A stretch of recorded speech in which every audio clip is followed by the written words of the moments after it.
Sir, गणिताची भीती व त्यामागील मानसिकता. तर गणिताची भीती पहिल्यांदा का निर्माण झाली, तर आपल्याला गणित जमत नाही. गणित का जमत नाही, तर आपलं शालेय ज्यावेळेस आपलं शिक्षण सुरू असतं त्यावेळेस आपण लग्न समारंभात गुंतलेलं असतो, म्हणजेच आपण काही रेग्युलर राहत नाही. बरं, रेग्युलर नाही राहिलं असेल तर मागचं आपण ते कव्हर करत नाही.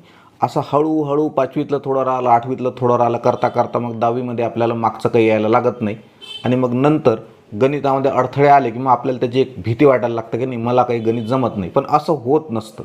परीक्षेच्या संदर्भातलं जर तुम्ही विचार केला तर तेवढं गणित जवळपास सगळ्यांना जमतं.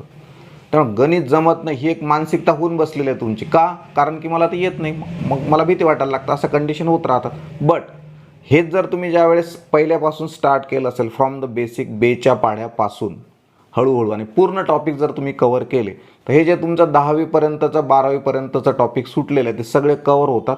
आणि सरावानुसार ते गणित हळूहळू डेव्हलप व्हायला लागतं. 2 महिन्यात नाही, त्याला 6 महिने, 8 महिने किंवा वर्षभरही लागेल.